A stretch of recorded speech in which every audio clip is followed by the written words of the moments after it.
Welcome everyone to our Wednesday webinar series, Getting Started with Google Classroom and BookWidgets. I'm Cheryl, EdTech Specialist with BookWidgets, and I'm happy to be here for our Wednesday webinar series. Today we'll be discussing how you can empower yourself by using Google Classroom and BookWidgets together to create content, share content, grade content, and provide feedback to your students all in one place. As I said, we have really four superpowers with BookWidgets and Google Classroom. The first, of course, being the power of creation with our extensive widget library, over 40 different types of widgets that you can use to create activities. And then we have, for me, a really awesome power, the power of auto grading.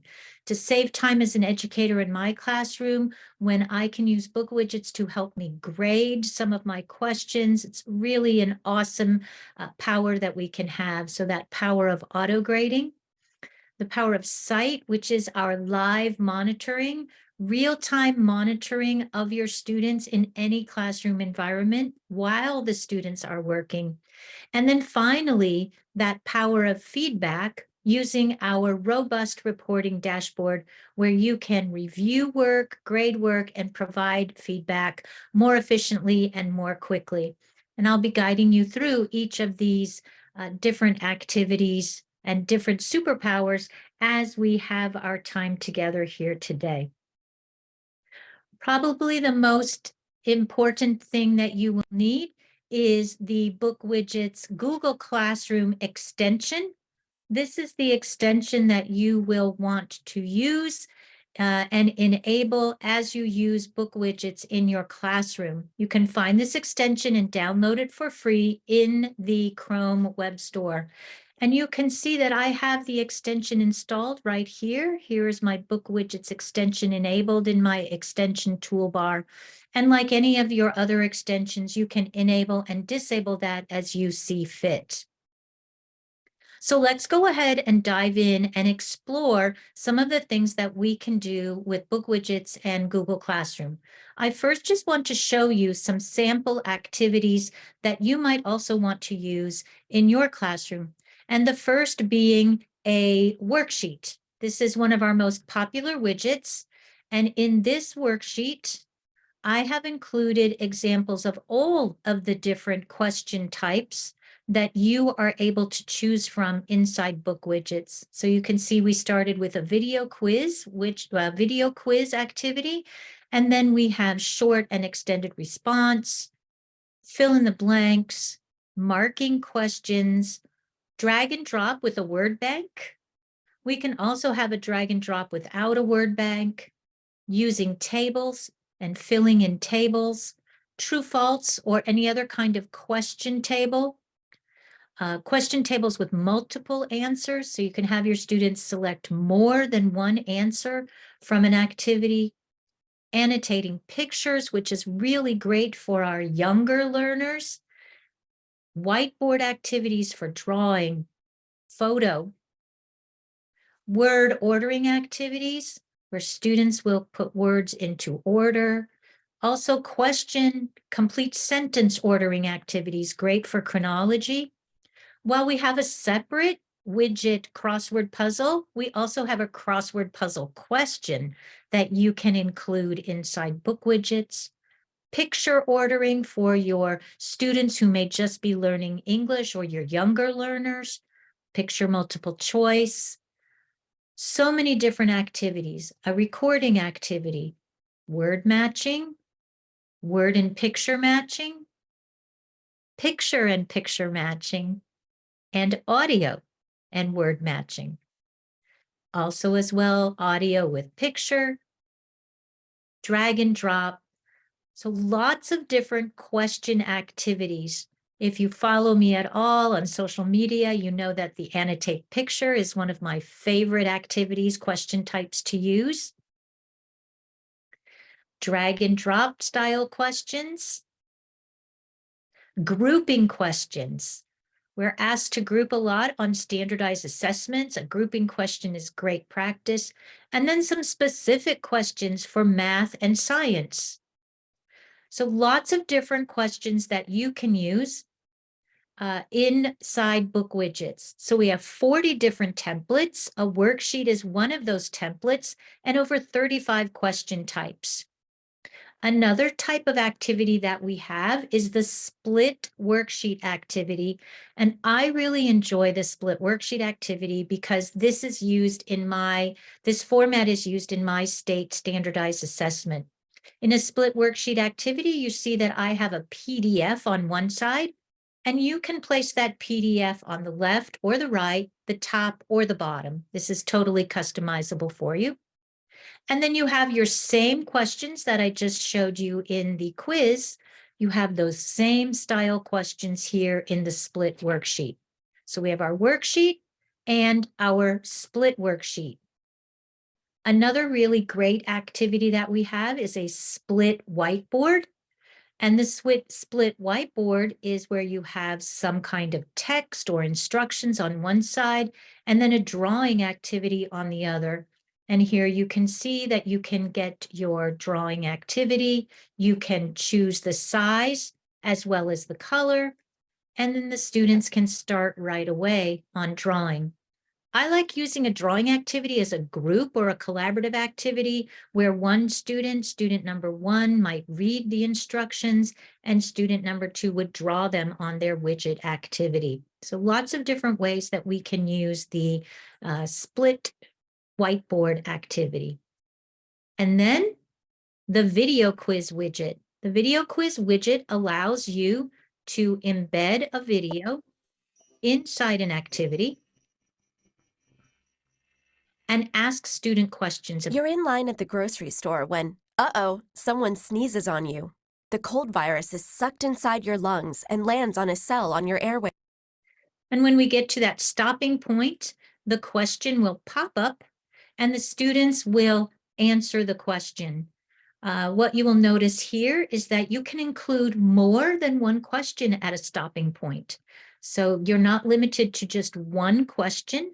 Each time your video pauses, you can include more than one question that the students answer, and then they would And plant cells have cell membranes. Only plant cells have a cell wall, which is... Watch the video until they get to that next question.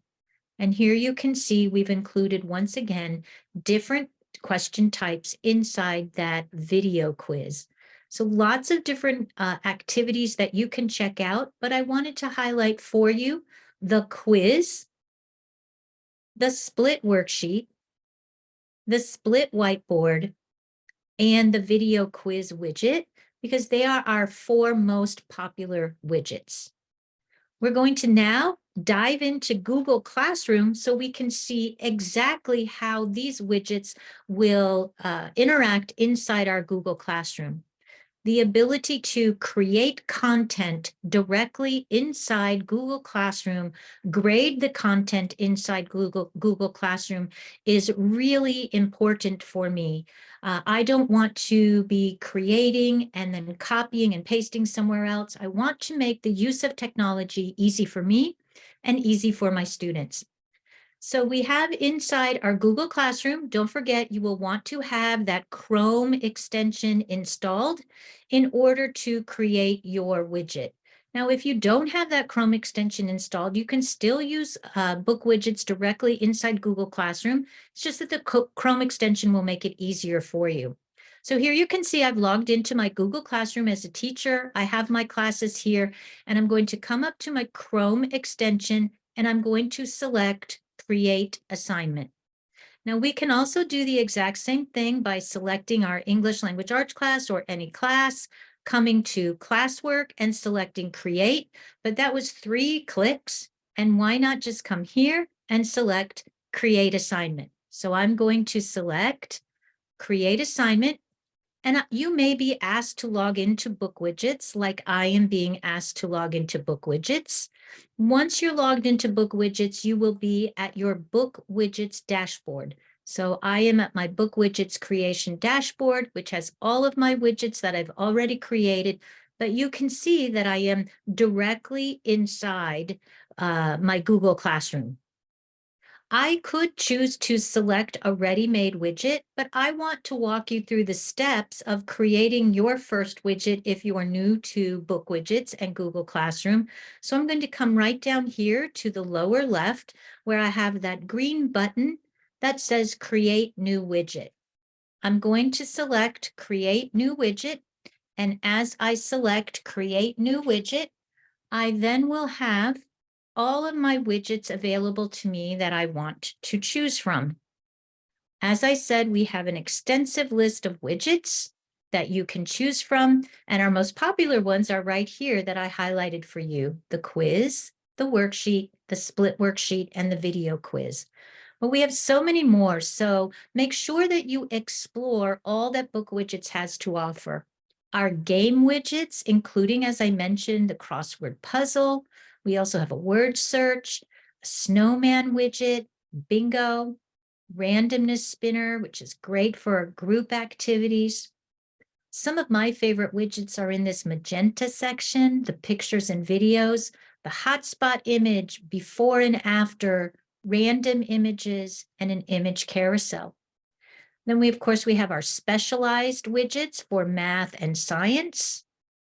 Our third-party widgets, including a PDF viewer, Google Maps, browser, Wikipedia browser, and then a planner and a checklist. And as you're forward thinking for the beginning of the year, I want to highlight for you a planner and a checklist because those are really great for the beginning of the year. I'm going to scroll back up to the top green section where our most popular widgets are, and I'm going to choose a worksheet.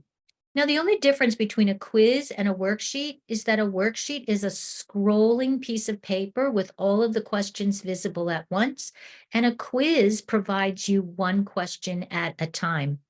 And a little hint, sometimes I use the quiz worksheet with my students if I have more than 10 questions, because they sometimes feel like, oh, it's so many questions when they see all of them at once. So I like using that quiz widget oftentimes in along with my worksheet widget. For us today, I'm going to choose that worksheet widget, and you might notice these little icons next to each of the widgets. You'll see that it tells you that the widget is available for submissions for grading and feedback, something very important for us with Google Classroom, as well as live monitoring, which I'm going to show you as we proceed through. So we're going to select our widget, and now we come to our creation dashboard. My advice to everyone is always work from top to bottom, left to right. So the first thing I'm going to do is give my worksheet a name, and we're going to be exploring jungle animals today. Now I'm going to create a quick worksheet with 3 questions for you. Of course, as you create a worksheet, you can add as many questions as you want. But just to guide you through and help you with starting of creating in BookWidgets and Google Classroom, we're going to start with 3 questions. The description here is a description that is to help you. Maybe you want to put a date. Sometimes I put a course standard there or some type of extra information that I want, but it's not mandatory. I would suggest that you always give your worksheet a name. It will help you stay organized, especially as you create more and more widgets. We also have an about section here, and I love the about section because the about section is visible only to you as the teacher. Nobody else will see this. So sometimes I put that I've created the widget, maybe a link to my lesson plan. If I have any ancillary publisher materials that I want to make sure that I remind myself to share with my students, I might also include it here. And you'll notice that you have that rich text editor, so you can include links as well as videos, lists, or any type of formatting. But remember, the really great thing is that this is visible to you. You may have also noticed this little box with the pop out. If you find that working inside Google Classroom, this dashboard is a little small, you can click here to pop out that dashboard so that you have a full screen for you to work with. Pop out button right here. So I'm going to go ahead and click done and navigate down to my questions. Here in my questions, you will see, if you follow that blue line, that you will select add a question. Don't forget also that you have two cogwheels here. A cogwheel in the upper right. And I love this cogwheel because right down here, we have import from document or PDF. If you're new to BookWidgets, I'm sure that you have already created content. And if you have that content saved as a document or a PDF, there's no need for you to retype everything. You can import those questions directly from your content, from your document or PDF, directly into BookWidgets. We have a webinar specifically on that, so make sure you check out our YouTube channel if you have questions about that. So let's start by adding our first question. Remember, we have over 35 question types that I showed you in that animal quiz. And so we're going to choose a question from our list that we would like to include. And for me, I'm going to choose one of my favorite questions, which is the annotate picture. In the questions section, this is where you would give the instructions to the student or ask them the question. In this instance, I'm going to provide them the instructions.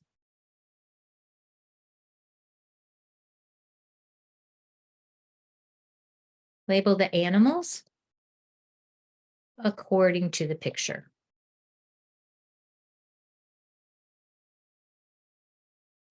And because I teach English as a second language, I'm going to remind my students that they must use English as they're labeling their animals today. Also, notice that you have your rich text editor here if you'd like to use it. Now, one of the things that I absolutely love about BookWidgets is the ability to find pictures quickly and easily. You can, of course, save an image onto your computer or hard drive, import an image from your Google Drive, but I really love the idea that I can use the Pixabay picture editor here, and I can search for specifically what I'm looking for. And Pixabay will provide me licensing-free images that I can use in my activities. So no more looking around, copying, pasting, saving, trying to find everything you need. Use our built-in free Pixabay image editor to find those images that you want. I'm going to select this image on my jungle animals that we're working on today. And this is going to be the background image. So this is going to be the image that my students see. Now remember my instructions, ask my students to label the animals according to the picture. So now what I want to do is add a field of where the animal is. So I'm going to select Add Input Field. And because BookWidgets will grade the work for you, I need to tell BookWidgets what the correct answer is. So my first correct answer is going to be elephant. Now, sometimes you know that your students will have more than one answer. And so in this instance, my students might also say an elephant using that marker. You'll notice that I put a double hashtag in front of an additional response, and you can add as many correct responses as you think your students might also use. So you can include as many correct answers. Just remembering that if you would like the multiple correct answers, you're going to separate them with the hashtag. And as I talk about that, I want to highlight for you that BookWidgets will always have hints and instructions for you to help you as you create. So for example, here you see that double hashtag that they provide for you. Now I need to say where that is going, where that input field is. So I'm going to click on my picture. And now my background image opens up. I'm going to put the target on my elephant. And now I'm going to give you another helpful hint. When I first started using BookWidgets, I would grab this and I would drag it, and then my boxes would be all different shapes. You don't have to do that. You can just click and your box will move wherever you click. So if you want all of your boxes lined up on the right-hand side, you can do that. So you don't have to worry about dragging and dropping. Now, of course, if you want to resize that box, you can drag the edges and make it bigger or smaller. But something really helpful for me was the ability just to point and click wherever I wanted that input field. I'm going to select Done. And let's go ahead and add another input field. This time, I'm going to input a lion, but I would also just accept lion. And so I'm going to use that double hashtag so that I have my two correct choices. Click, bring my target to the lion, and select. Maybe bring this one in a little bit. We'll see in just a minute, and select done. Let's go ahead and add one more. Oh, let's do a monkey. I see that in my image. Add my input field where I want my monkey to be, drag my pointer, and click. Now, if you're all like me, you have to see that this is really working. So let's go ahead and click the preview button and see what this first question looks like. So you could see, here's my question. Here's my instruction. Label the animals. You must use English. Here's number 1, number 2, and number 3. I love it. And remember, we're still all directly inside Google Classroom, working directly inside Google Classroom. Now I need to get back to editing so I can add more questions. You'll notice that we have 2 X's here. The top X will completely close the activity. The smaller X will close and bring me back to my editor. So this is where I would like to be. And I'm going to go ahead now and add another question. So I'm going to click up here in the top. We can see my question number 1. And if I want to add a question, I will simply click here to add a question, but also to show you, you can return all the way to the question items and add a question again. So let's go ahead and add our next question. Now, this is a long list of questions, so sometimes you might want to use that filter to help you find the question type that you want. Using that filter will help you create quickly and easily. This time I'm going to do an audio picture match question, and I'm going to tell my students with the instructions to listen to the audio and then match it to the correct image. So they will listen to the audio and match it to the correct image. And now I'm going to add my pair sets. And when I add my pair sets, I add them in the correct order. So I don't have to worry about mixing them up. BookWidgets will do all of that work for me. So I'm going to click Add. And I want to highlight something very important here, where it asks you for the audio description. When you return the work to students, they will not hear the audio. So by adding an audio description here, it will tell them what they listened to. So let's say that our first image is going to be a crocodile.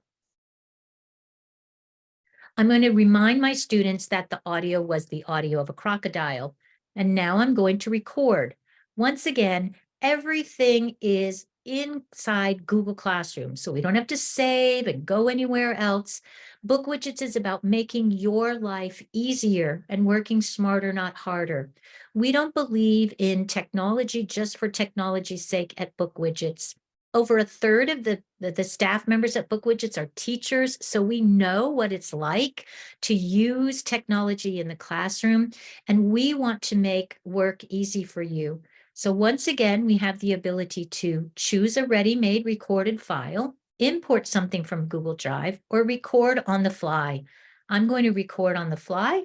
My recorder comes up. I'm going to click on it, have my recording, and send that directly to BookWidgets. So let's take a look at that. Crocodile. You'll see that BookWidgets processes that recording. I can listen. Crocodile. I love it. So I'll accept. And right there, I have my recording embedded directly into my question. Now I need to add my image. Once again, I'm going to use that Pixabay image editor. And I want to show you a little hint. If you like using clip art, if you type the word clip art after crocodile, it will give you clip art. Let me just show you the difference. If I just put in crocodile, I get all sorts of images, including clip art. But if you want to limit just to specific clip art images, you could type that in there as well. Let's see, I like this crocodile, so I'm going to go ahead and choose him. And something else that I'd like to point out to you is you have this choice of image options. I usually keep the image options to auto. Auto resizes the images so that the pairs of images are similar in size, but you can also choose none. But I like the default option, which is image resizing. So I'm going to go ahead and take a look at what this looks like. So here was my first question, and here's my second question. Of course, if I'm going to do matching, I need more than one. So I'm going to go ahead and add another pair. I'm going to put in my description. This time I'm going to do a hippo. And a little hint, after I press record, I take a quick pause to make sure that the recording starts and my voice isn't cut off. Hippo.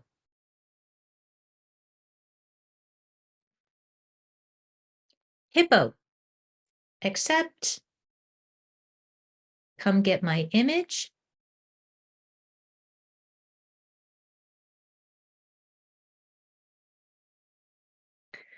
I'm going to choose this hippo. Keep my image resizing on auto. Let's go ahead and add one more pair.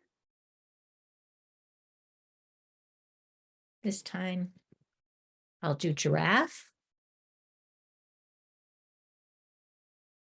Giraffe.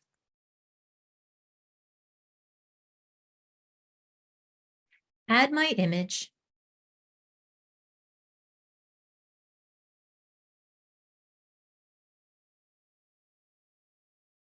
And here is one of the great parts about BookWidgets. You can add something called a detractor or a distractor.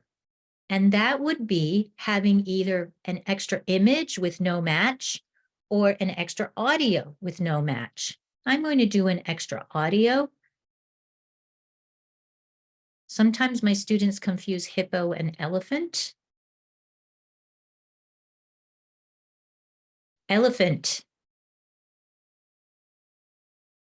And I just want to show you what that distractor looks like. So you can see now I have 4 items that they will need to listen to, but only 3 pictures. If you want to differentiate instruction, this is a really great way that you can do that. And BookWidgets allows you to duplicate any of your widgets and customize them. So if you had a class of multi-level learners and you wanted to make an activity more challenging for certain students, you could duplicate the widget and have these distractors like I have here.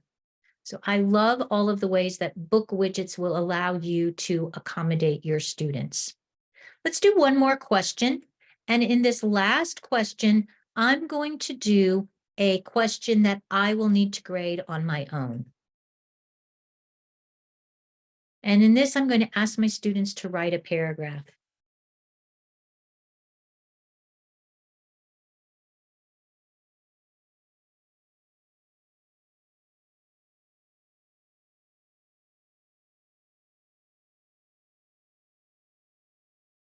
I'm also going to ask my students to include 3 adjectives.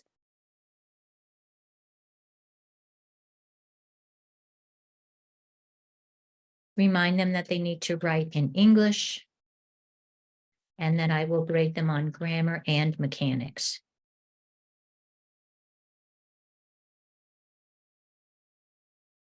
So I have my question here that my students are going to respond to. And at this point, I'd like to show you a couple of these extra items that we have here. Rationale is something that would be displayed after the students submit their answer to help them understand what a good, correct answer would be. But I'm going to show you a hint. Maybe my students don't remember what an adjective is.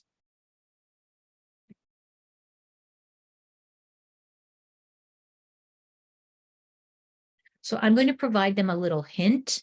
You'll notice that you have that rich text editor. So if you wanted to give them a link to review or something as a little extra hint, you could do that. If you have students who need the audio read to them, you could read the audio and add that right here by adding that audio fragment like I've shown you before. You can add an image, but also here we have our correction and scoring options. In this question, I'm going to change my correction and scoring options. The default is always 1, but because I asked my students to write a 5-sentence paragraph, I'm going to change that scoring weight here to 5. Now, if I go back up to question number 2, and I can use these arrows to navigate quickly, you will see that my correction here is 1. And you might say, but you have 3 questions here. This means that each one of these questions will have a weight of 1. If I changed this to 3, it would mean that each one of these questions would have a weight of 3. So I'm going to leave this as the default. And likewise, 1, 2, 3, I'm going to leave this here as well as the default. You'll notice that I score points for each correct answer, but remember the differentiation I talked to you about? You could have them earn points only if all of the answers are correct. So you see that there are so many different options that BookWidgets has for you to meet the needs of your learners, to differentiate instruction for your learners. I want you to make sure that you take advantage of all of them. BookWidgets has a lot to offer. Don't feel like you have to complete something for every drop-down list. So for example, here, I didn't include an image or rationale. I just put in a hint and updated my scoring on question number 3. So let's take a look at what my mini quiz looks like, or my mini worksheet looks like. So here's question number 1, where my students, and this is the student view. Here's question 1, where my students are going to label the animals. Crocodile. Here's where my students are going to listen and match the animals. And remember, I created that extra distractor. And then here is my rich text. So you can see that my students have this box. They have their formatting options here, their undo and redo, as well as delete all. And here's my hint. So my students can take a look at that hint and then come right back to their writing. Just a couple of ways to guide you here. This little circle tells you how many questions there are. This is their envelope to submit their work, and trash can. Now, I always remind my students that the trash can deletes everything, so remind them to make sure that they use it carefully. So we've created our 3 questions. Now I want to take a look at the title and reporting and general tabs over on the left. So my title and reporting, of course, I want to get my work from my students, so I'm going to check off enable submitting of answers. However, there are times where my students are just working for review. It's not particularly a summative or formative assessment, so you don't always have to receive their work. I don't always collect a physical paper from my students, so it's up to you that you can decide whether you want to tick off enable submitting of answers or disable that. The default is always enable submitting of answers, and if you want your students to only submit once, you would check that off as well. This requires you to be working inside Google Classroom. While we're here, I want to point out to you as well exam mode. And exam mode doesn't necessarily have to be just for an assessment. When you enable exam mode, a timer comes up and you can put in the time allowed for students to complete an activity. Oftentimes, I put timer mode on, especially at the beginning of the year, because my students spend too much time on an activity and they become frustrated. So I use that timer to guide them through so that they don't spend too much time on an activity and become frustrated. You can also allow them to reset the timer when it elapses if that's something that you want to do. In this instance, I'm not going to use timer mode on this activity, but I did want to highlight it for you. So it's a timer. As soon as the timer finishes, the test will lock, and it will only allow the student to submit the exercise one time. That activity, that widget, will remain locked until the results have been sent in successfully. So this is a really great little accommodation for you to have. But I want to come to the General tab because the General tab has so many robust options for you. So let's take a look at what we have here. Do we want the students to see whether their answers are correct or incorrect when they finish their work? And do we want to show the answers? So once again, you can tick and untick. Now you'll notice that if I uncheck the first one, the second option disappears. You can also put in a password for answers. This password would need to be entered after they submitted their results to you so that they could see their answers. And you can use it to prevent students from seeing the questions again after completing a test, or just having them submit to see the correct answers. You can also choose whether or not to configure the correct answers. I'm going to say yes this time, just so that you can see what that looks like. And notice that you can do it for each question.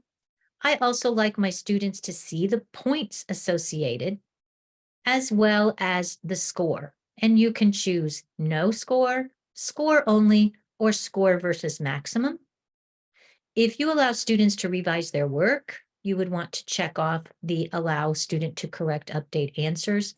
And I love this option, feedback. I teach in a block schedule, so I don't see my students every day. And sometimes they forget about what we're doing in class. Remember, BookWidgets will do the majority of grading for you. And so this feedback, which is provided on a percentage of the score that the student achieved, can be really valuable. Meaningful, timely feedback is so important for so many students. So you could select here, add feedback. If the score is lower than or equal to 100,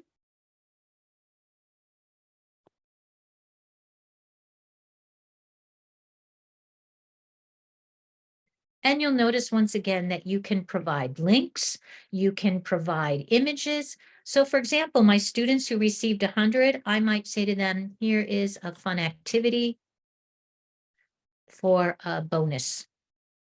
And then I could include my link right here, which would direct my students to a specific URL. For my students, perhaps, who have a score of 90,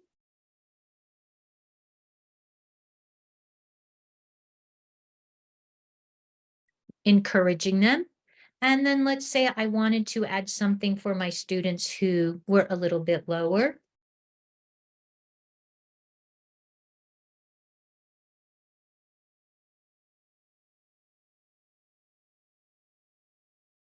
Reminding them that I'm available for additional help.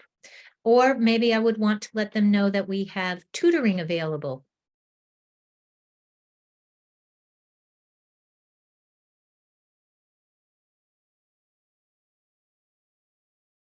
This feedback will pop up for my students dependent on their score. So think of all the times that you write out feedback to your students.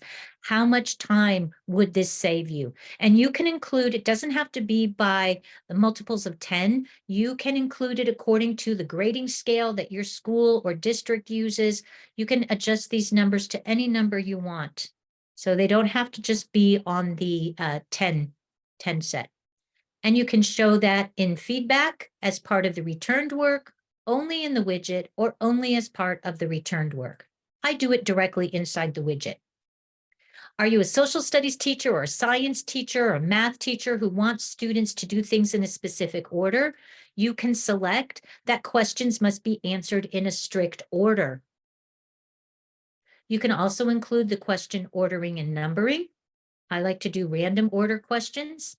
Mix it up. You can include a password. You can use Safe Exam Browser, spell check. And this is one of my favorites, the text-to-speech selection. This may be an accommodation in your district or your school, but it's really a great way to support all learners. So if you want your students to be able to select text and have it read aloud to them, you can tick this off.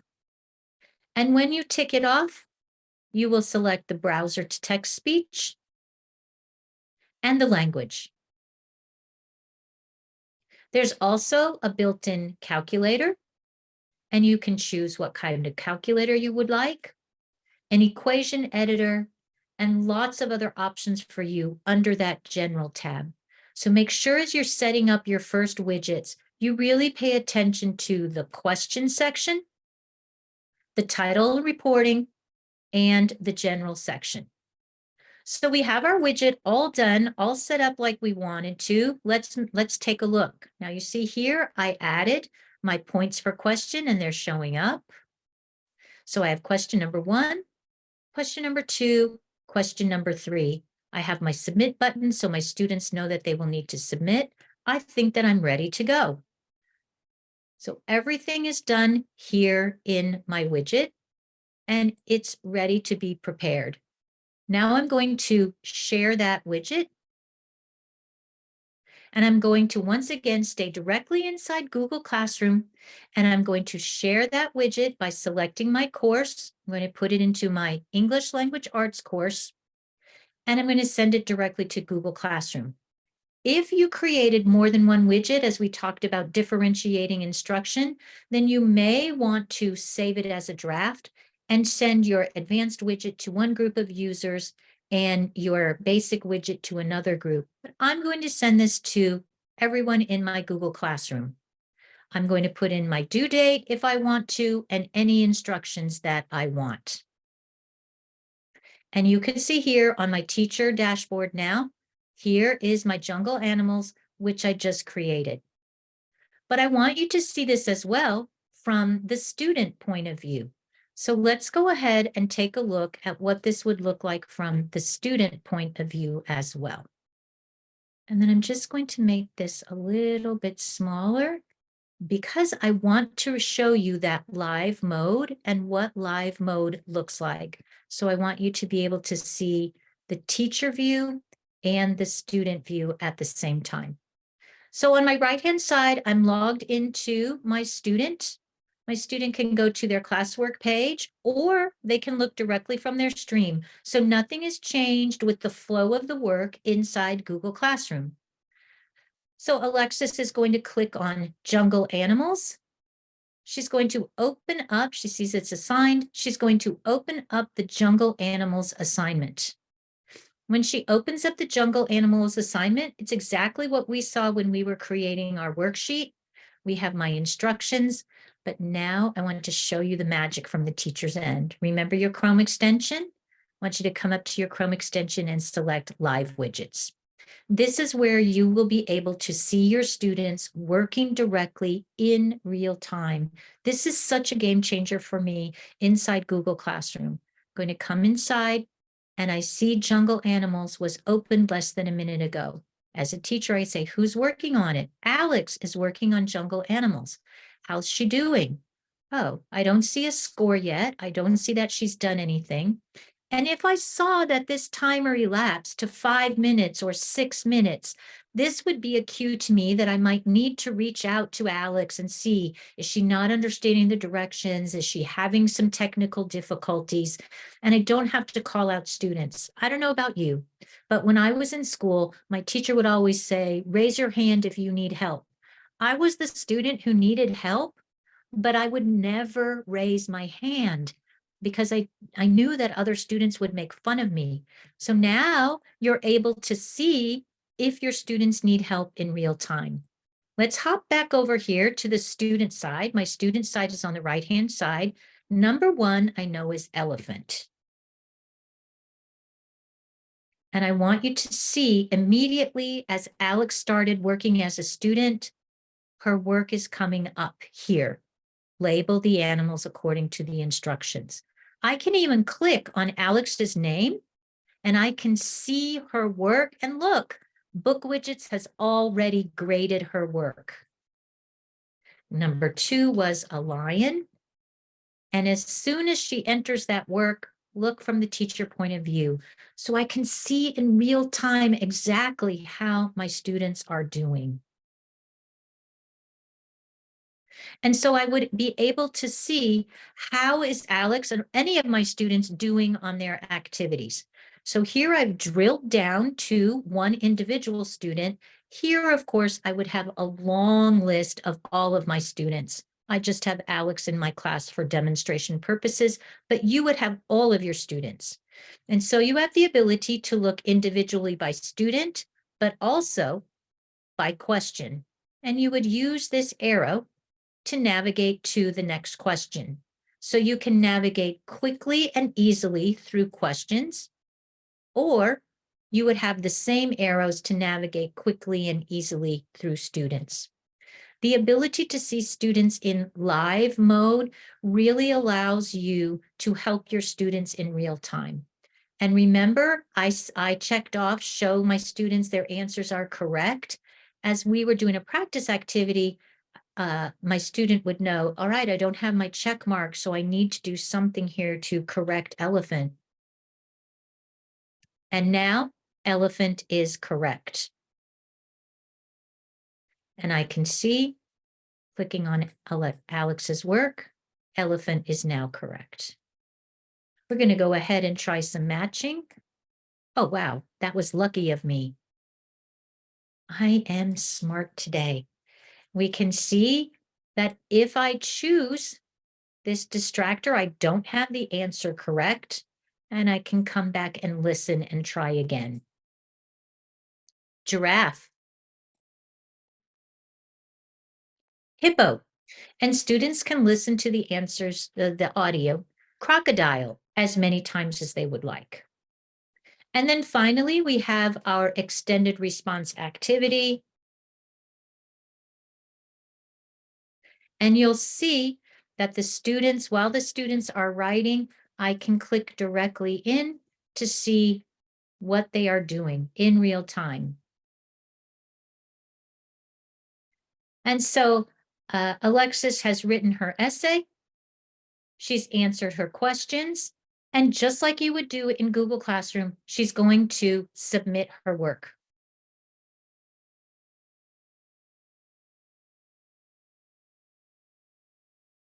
I can click on my live widgets.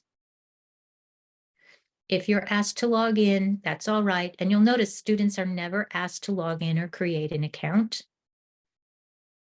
Here's Alex's work in my dashboard, so I can see her work. And just like with my creation, if I want to see it bigger, I can pop it out so that I can see it bigger. And I want to show this to you a little bit bigger because do you see this little envelope right here? This envelope means that the student has submitted their work, and I can go ahead and take a look at their work. And I want to show you that in multiple ways of how you can access it. Alex has submitted her work. Okay. And now inside Google Classroom, she is good to go. So we're going to say goodbye to Alex for just a quick minute and come back to our Google Classroom teacher page. Remember our Chrome extension. We're going to come up to Google Classroom, our Chrome extension, and come right here to grades and reporting. This will take us to that robust reporting dashboard that BookWidgets has. And once again, everything contained directly inside Google Classroom. So there's no more copying and pasting and navigating and students getting all confused. I'm going to come right here, either to my English Language Arts class or to the recent submissions. Click on Jungle Animals, and I can see my work here from Alex. Let's talk a little bit about these icons at the top. I love this first icon. It is a filter which will eliminate all of the correct answers. Because I don't know if you're like me, but if it's on the piece of paper, I'm going to read it. And I don't need to read the correct answers. So I can use this filter to hide the correct answers. I can also download a PDF if I have students who need a copy. This is my return work. Of course, delete, archive, and then my student view. You can configure the student view individually for every student. So if you have a student who's hyper-focused on the total number of points that they receive, you could uncheck that. So you have the ability to totally, once again, customize and differentiate the work for each one of your students. Here I can see, remember that feedback I put in? Here it is. You're not quite proficient. Don't forget to see me for any additional help. But remember, I still have to grade this activity. You'll notice it doesn't have a score yet. All right, so we got 2 out of 3. Here I'm going to leave some feedback for my students, just so that they can understand what they need to do. For example, I know she knows it's a monkey. She just put that in the incorrect language. So I could leave feedback for her about that. Of course, I can hide those incorrect answers. So she got everything correct in question 2, and now it's disappeared. Or I can have that appear again. And then, of course, I have her work here. So let's take a look inside our Google Classroom. Come here to grades. Here's Alex's work, jungle animals. I'm going to go ahead and grade her work.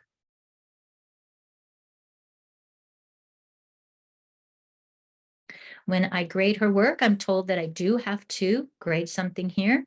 I'm going to leave her a little comment here. So I clicked here and I say, I understand, but don't forget.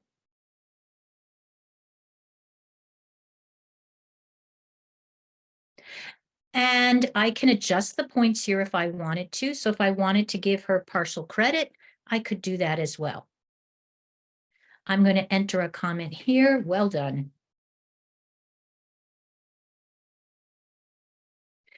And then finally, I'm going to grade her paragraph. 1, 2, 3, 4 sentences. 1, 2, 3 adjectives. I don't see any spelling or grammar mechanics errors.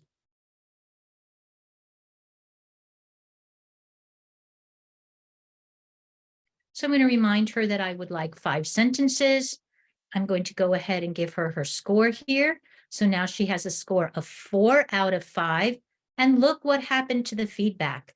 It updates automatically. I didn't have to retype that. I absolutely love this. I can use my return arrow here to return the work.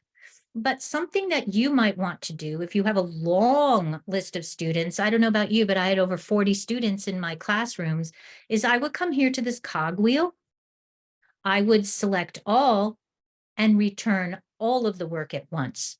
It's totally up to you. Sometimes you like to return the work individually, or you can use your cogwheel to speed up that process. And while we're here, I just want to highlight for you that we do have on our reporting dashboard those statistics. So if you need to share statistics with a department chair or administrators in your school, you do have that reporting dashboard. You have the statistics by student, by answer, and by activity. So everything available for you to share with administrators, parents, other teachers. You have your student feedback view and the widget view, and you also have all of your widgets if you're looking for widgets from the past or later on. So now I need to return my work. I'm going to return my work to Alex.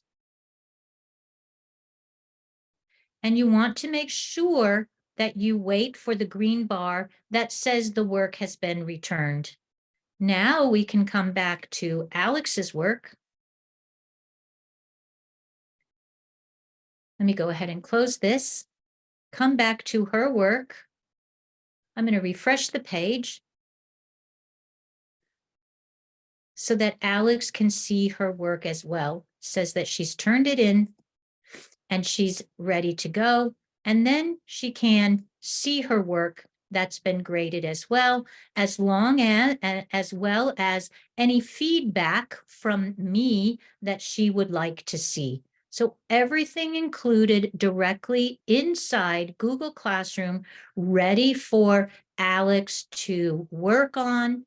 And everything is exactly the same, just we're adding that BookWidgets account inside here for her to take a look at. So she can now see her work. Oh, maybe I forgot to, let me make sure I returned her work.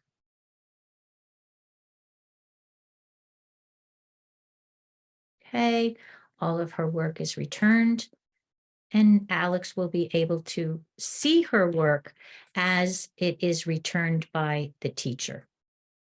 So I think that this is really valuable for the students to be able to see their work, see the feedback, see corrections, everything available to them in real time as quickly as possible. And you can see that she has all of her work here.